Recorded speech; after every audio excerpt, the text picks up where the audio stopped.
Hello friends, welcome to इंसान classes. तो चलिए स्टार्ट करते हैं हम लोग खान सर का जीके जीएस का डेली टेस्ट सीरीज। और आज हम लोग इसका टेस्ट नंबर 5 का डिस्कशन करने वाले हैं। तो आप लोग वीडियो को पूरा देखिएगा। पसंद आने पर वीडियो को लाइक और चैनल को सब्सक्राइब करना ना भूलें और इस वीडियो को अपने दोस्तों ग्रुप में शेयर जरूर करें। और इसका पीडीएफ आपको हमारे टेलीग्राम चैनल पर मिल जाएगा, जिसका लिंक डिस्क्रिप्शन बॉक्स में दिया गया है। तो चलिए हम लोग देखते हैं आज का पहला क्वेश्चन। इसमें कहा गया है कि निम्नलिखित द्वीपों के युग में कौन सा एक, यहाँ पे 10 डिग्री होगा कि 10 डिग्री जलमार्ग द्वारा आपस में पृथक होता है। 10 डिग्री चैनल किसको अलग करता है? तो 10 डिग्री चैनल के द्वारा अंडमान और निकोबार द्वीप समूह अलग होता है। तो ऑप्शन नंबर ए हो जाएगा। और यहाँ से एक चीज और पूछता है कि 10 डिग्री चैनल आपको अंडमान निकोबार नहीं देगा, बल्कि इसका जो मेन भाग है वो देता है। तो इसके अंतर्गत 10 डिग्री चैनल छोटा अंडमान और कार निकोबार को अलग करता है। छोटा अंडमान, यहाँ पे छोटा होगा, छोटा अंडमान और कार निकोबार को अलग करता है। तो इसको याद रखें, कभी अंडमान निकोबार सिर्फ देगा और कभी इसके मूल जगह को देगा छोटा अंडमान या कार निकोबार। अगर यही बोला जाए कि 8 डिग्री चैनल किसको अलग करता है, तो 8 डिग्री चैनल मालदीव और मिनिकॉय को अलग करता है। मालदीव और मिनिकॉय को अलग करता है। 9 डिग्री चैनल लक्षद्वीप और मिनिकॉय, लक्षद्वीप और मिनिकॉय को अलग करता है। लेकिन यहाँ पर देखिए, यहाँ मालदीव और लक्षद्वीप दिया गया, तो मालदीव और लक्षद्वीप को भी 8 डिग्री चैनल ही अलग करेगा। इसलिए ये जो मिनिकॉय है, मिनिकॉय, ये लक्षद्वीप का ही भाग है। चलिए आगे देखते हैं 2 नंबर। निम्नलिखित में किस द्वीप युग्म को 10 डिग्री चैनल अलग करता है, 10 डिग्री चैनल अलग करता है? तो पहला क्वेश्चन भी वही था, लेकिन यहाँ पर देखिए, यहाँ पे दिया गया अंडमान और निकोबार। फिर से सेम रिपीट क्वेश्चन है, तो अंडमान निकोबार सही हो जाएगा। अगर यहाँ पर देखा जाए कि दक्षिणी अंडमान और लिटिल अंडमान को कौन अलग करता है, तो यह डक्कन पास के द्वारा अलग होता है। और लक्षद्वीप और मिनिकॉय को अलग करने वाला है 9 डिग्री चैनल, मालदीव और मिनिकॉय को 8 डिग्री चैनल। चलिए आगे बढ़ते हैं। बैरन द्वीप कहाँ स्थित है? बैरन द्वीप बंगाल की खाड़ी में है, बंगाल की खाड़ी में। और बैरन द्वीप एकमात्र भारत का एकमात्र सक्रिय ज्वालामुखी है, सक्रिय ज्वालामुखी है। चलिए आगे बढ़ते हैं, देखते हैं 4 नंबर।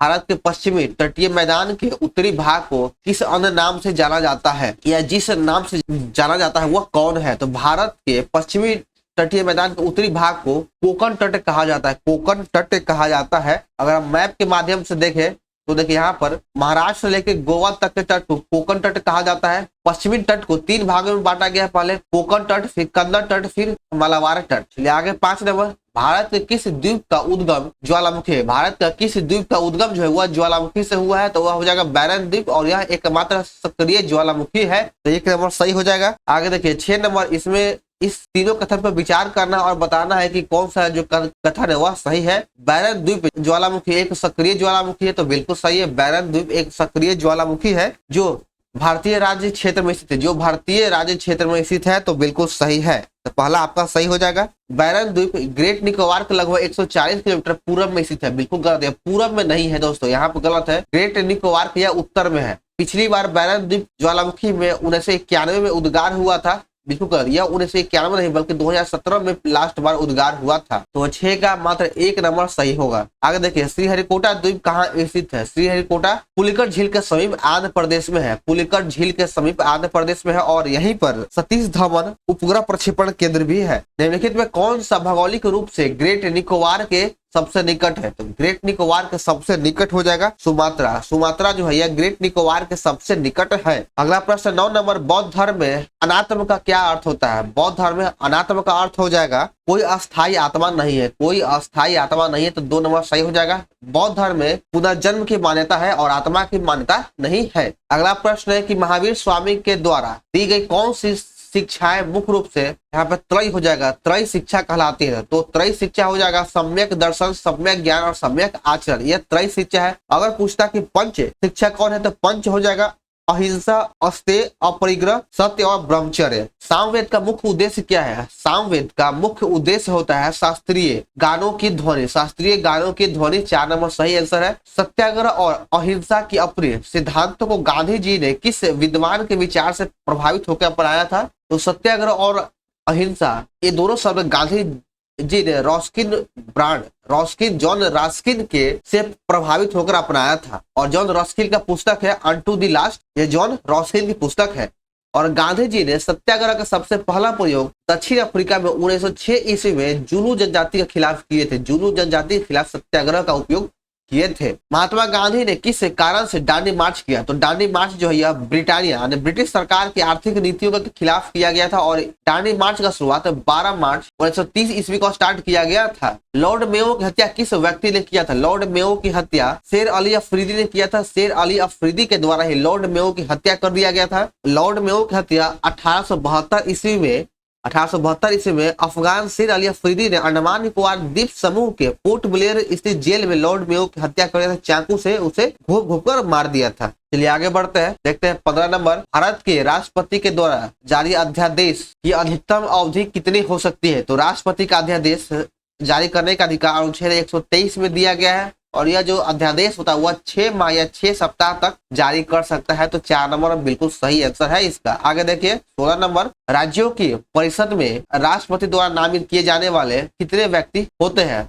तो राष्ट्रपति 12 व्यक्तियों को राज्यसभा के लिए नामित कर सकता है। तो ऑप्शन नंबर 3 हो जाएगा। और ये जो 12 व्यक्ति होते हैं वह कला, विज्ञान और साहित्य के क्षेत्र में प्रसिद्ध व्यक्ति होते हैं। चलिए आगे 17 नंबर। मंत्रिपरिषद राज्य की विधानसभा के सदस्यों की कुल संख्या का कितना % से अधिक नहीं हो सकता है? तो यह 15% से अधिक नहीं हो सकता है। और यह जो है सिर्फ राज्यसभा में ही नहीं, राज्य विधानसभा में नहीं, बल्कि यह लोकसभा में भी यह निश्चित किया गया है कि लोकसभा में भी मंत्रिपरिषद की संख्या लोकसभा के कुल सदस्यों की संख्या से 15% से अधिक नहीं होगा। भारत में राष्ट्रपति का चुनाव कौन करता है? तो भारत में राष्ट्रपति का चुनाव संसद और राज्य विधानसभा के निर्वाचित सदस्य के द्वारा किया जाता है। तो संसद में आ जाएगा राज्यसभा और लोकसभा के निर्वाचित सदस्य और विधानसभा के निर्वाचित सदस्य राष्ट्रपति के चुनाव में भाग लेते हैं।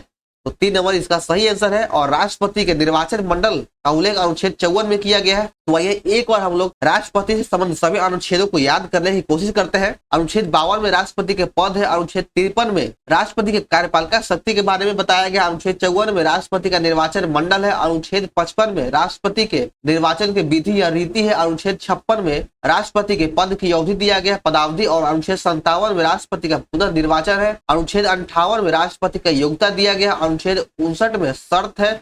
अनुच्छेद 60 के अंतर्गत इसमें शपथ ग्रहण और 61 में महाभियोग है। और अनुच्छेद 72 के अंतर्गत क्षमादान की शक्ति राष्ट्रपति को है। तो ये था राष्ट्रपति से संबंधित कुछ अनुच्छेद। तो हम अपने वीडियो में इसे कई बार बता चुके, तो हमें उम्मीद है कि आप लोगों को यह अनुच्छेद याद हो चुका होगा। चलिए आगे 19 नंबर। निम्नलिखित में से भारत में हिंदी का सही पदनाम क्या है? तो भारत में हिंदी का सही पदनाम है भारत संघ की राजभाषा। भारत संघ का राजभाषा 3 नंबर सही है। आगे बढ़ते हैं। किसी धावक को दौड़ने के बाद उरु पेशियों में ऐंठन और दर्द महसूस होता है, यह निम्नलिखित में से किसके संचय से होता है? तो घुटनों में जो दर्द होता है या उरु पेशियों में जो दर्द होता है वह लैक्टिक एसिड के जमा होने की वजह से होता है। लैक्टिक एसिड के जमा होने की वजह से हो जाता है। चलिए आगे बढ़ते हैं दोस्तों। 100 वाट के एक विद्युत बल्ब को दिन में 10 घंटे प्रयोग में लाया जाता है। अब बल्ब द्वारा 3 दिन में कितना यूनिट विद्युत ऊर्जा खपत होगा? तो खपत निकालने के लिए क्या करते हैं कि 100 गुना 100 जितना वाट का बल्ब होगा और कितने घंटे जलाया जाएगा और कितना दिन तक ऊपर सब गुना कर देता है, बटा में उसे 1000 से भाग दिया जाता है। तो यह आ जाएगा 3 0 से 3 0 कट जाएगा तो 3 यूनिट हो जाएगा। यहाँ पे पॉइंट है 3 यूनिट। तो 1 नंबर सही है। आगे देखिए 20 नंबर। 10 सेंटीमीटर फोकस वाले दूरी वाले लेंस की क्षमता क्या होगा? तो लेंस की क्षमता पावर यानी P = 1/f होता है और इसका क्षमता डायोफ्राम में होता है। तो 1/f 1/1/10 हो जाएगा। तो इसका सही आंसर हो जाएगा ऑप्शन सी 10 डायोप्टर। नीचे दी गई अभिक्रिया के संबंध में कौन सा कथन है जो सही है? कैल्शियम ऑक्साइड प्लस जल के संयोग से कैल्शियम हाइड्रोक्साइड और उष्मा बनता है। तो देखिए कैल्शियम ऑक्साइड को बिना बुझा हुआ चूना कहा जाता है और कैल्शियम हाइड्रोक्साइड को बुझा हुआ चूना कहा जाता है। तो कैल्शियम ऑक्साइड प्लस जल के संयोग से यह बनता है। तो इस अभिक्रिया को होने से कौन सा ऑप्शन है जो सही है? तो आइए ऑप्शन को देखते हैं कि बिना बुझे चूने का उपयोग दीवार की पुताई के लिए किया जाता है। तो बिल्कुल गलत है। दीवार की पुताई के लिए बुझा हुआ चूना का उपयोग किया जाता है। पहला गलत हो जाएगा। बुझे चूने के घोल का उपयोग दीवार की पुताई के लिए किया जाता है। तो बिल्कुल सही है। कैल्शियम हाइड्रोक्साइड का उपयोग दीवार की पुताई के लिए किया जाता है। दीवार पर कैल्शियम कार्बोनेट परत बनाने के लिए कैल्शियम ऑक्साइड वायु में विद्यमान कार्बन डाइऑक्साइड के मंद गति से अभिक्रिया करता है। तो बिल्कुल गलत है। यह गलत है। बुझा चूना नाम के ज्ञात कैल्शियम हाइड्रोक्साइड एक अकार्बनिक यौगिक है। तो 4 नंबर सही हो जाएगा। तो इसका 2 और 4 सही है। 23 का 2 और 4 सही है। आगे देखिए 11 ओम 22 ओम 33 ओम प्रतिरोध वाले 3 प्रतिरोध पार्श्व संयोजित है तो इनका समतुल्य प्रतिरोध क्या होगा। यह समानांतर क्रम में है तो इसका समतुल्य प्रतिरोध 1/r बराबर होता है 1/r1 plus 1/r2 plus 1/r3। इस तरह से यह होता है। तो देखिए 1/11 1/22 प्लस 1/33 होगा। तो यहाँ पे एलसीएम 33 आ गया। 11 तिया यहाँ एलसीएम हो जाएगा 66 और यहाँ पे 11 छक 66 22 तिया 66 33 दूना 66 6 3 9 9 2 11 11/66 आ गया यानी 1/6। तो इसका 6 ओम यहाँ पे सिर्फ 6 होगा। यहाँ पे 66 6 हो जाएगा तो 6 ओम इसका सही उत्तर है। आगे 25 नंबर भारतीय घरेलू विद्युत आपूर्ति में लाल विद्युतमय तार और काले उदासीन तार के बीच आरएमएस विभवांतर कितना होता है। तो इन दोनों के बीच आरएमएस विभवांतर 220 वोल्ट होता है 220 वोल्ट होता है। सोडा अम्लीय प्रकार के अग्निशामक का रासायनिक संगठन क्या होता है। तो इसका रासायनिक संगठन हो जाएगा सोडियम हाइड्रोजन कार्बोनेट जिसे सोडियम बाइकार्बोनेट कहा जाता है और सल्फ्यूरिक अम्ल का घोल है। तो 1 नंबर सही हो जाएगा। चलिए देखते हैं अब 27 नंबर। और दोस्तों अगर आप लोग अभी तक लाइक नहीं किए तो इस वीडियो को लाइक जरूर कर दीजिए और इसको शेयर जरूर कीजिएगा। तो चलिए देखते हैं 27 नंबर। इसमें कहा गया है कि निम्नलिखित में कौन सा पदार्थ यौगिक है। तो आपका इसमें शर्करा जो है यह कार्बोहाइड्रेट है और यह एक यौगिक है। बाकी आपका दूध वायु चाय एक मिश्रण है और शर्करा यौगिक हो जाएगा। अम्लों के बारे में निम्नलिखित में कौन सा कथन है जो सही नहीं यानी कौन सा कथन गलत है अम्ल के बारे में। आइए देखते हैं ऑप्शन को। हाइड्रोक्लोरिक अम्ल अमाशय के द्वारा स्रावित जठर रस में विद्यमान होता है तो बिल्कुल सही है। एसिटिक अम्ल सिरके के मुख्य घटक होता है तो बिल्कुल सही है। ऑप्शन 2 भी सही हो जाएगा। एसिटिक अम्ल सिरका का मुख्य घटक होता है। इमली में या इमली के पेस्ट में ऑक्जेलिक अम्ल पाया जाता है बिल्कुल गलत है। ऑक्जेलिक अम्ल टमाटर में पाया जाता है। टमाटर में ऑक्जेलिक अम्ल होता है और इमली में टार्टरिक अम्ल होता है। नींबू और संतरे के रस में क्रमशः सिट्रिक अम्ल और एस्कॉर्बिक अम्ल पाया जाता है। तो इसमें से केवल 3 नंबर गलत है। आगे देखिए 29 नंबर। जब लोग खाद्य के अपचन से पीड़ित होते हैं तो मिल्क ऑफ मैग्नीशिया का उपयोग किया जाता है। तो यह क्या है। तो मिल्क ऑफ मैग्नीशिया एक मृदु क्षारक है या दुर्बल क्षार है। तो 2 नंबर सही हो जाएगा। आगे बढ़ते हैं 30 नंबर की ओर। किसके उपापचय से यूरिया बनता है। तो यूरिया का उत्पादन प्रोटीन से होता है। प्रोटीन के उपापचय से होता है। किसी ध्वनि तरंग का तारत्व निम्नलिखित में किस पर निर्भर करता है। तो ध्वनि तरंग का तारत्व आवृत्ति पर निर्भर करता है। आवृत्ति पर ध्वनि तरंग का तारत्व निर्भर करता है। अगर जिसकी आवृत्ति अधिक होगा अगर आवृत्ति अगर अधिक होगा तो उसका तारत्व भी अधिक होगा और अगर तारत्व अधिक है तो उसके ध्वनि पतली होगी। चलिए आगे बढ़ते हैं। किसी पारदर्शी या पेरिस्कोप में 2 समतल दर्पण रखा जाता है किस तरह से। तो यह एक दूसरे के 45 डिग्री के कोण पर बनाते हुए रखा जाता है। तो 32 का 4 नंबर सही हो जाएगा। आगे देखिए किसी कमानी स्प्रिंग के बल स्थिरांक के की इकाई क्या होगा। तो के का इकाई हो जाएगा न्यूटन प्रति मीटर। 33 का 2 नंबर सही हो जाएगा। जब एक प्रखनली जिसमें चूने का पानी को मुंह से फूंक मारी जाती है तब चूने का पानी दूधिया या मिल्क हो जाता है। ऐसा किसकी उपस्थिति के कारण होता है। तो यह जो है उजला कार्बन डाइऑक्साइड की उपस्थिति के कारण होता है। कार्बन डाइऑक्साइड की वजह से होता है। तो 3 नंबर सही हो जाएगा। आगे देखिए 35 नंबर में PIPE का फुल फॉर्म बताने को बोला गया। तो इसका फुल फॉर्म होता है private investment in public equity. 1 number सही हो जाएगा। राष्ट्रीय लघु बचत निधि का संबंध किसका या राष्ट्रीय लघु बचत निधि निम्नलिखित में से किसका भाग है। तो 36 का सही हो जाएगा। भारत का सार्वजनिक खाता का यह भाग है। 37 नंबर देखिएगा कि भारतीय रिजर्व बैंक अधिनियम के अनुसार भारतीय रिजर्व बैंक की स्थापना किस वर्ष किया गया था। भारतीय रिजर्व बैंक की स्थापना 1935 में किया गया और यह 1934 के अधिनियम के तहत किया गया था। 1934 के एक्ट के तहत किया गया और इसकी स्थापना 1935 में हुआ। और भारतीय रिजर्व बैंक का राष्ट्रीयकरण 1 जनवरी 1949 को इसका राष्ट्रीयकरण किया गया था। आगे देखिएगा दोस्तों 38 नंबर। इसमें कहा गया है कैस्ट्री क्या है। तो कैस्ट्री भारत में एक इंटर बैंक नेटवर्क है।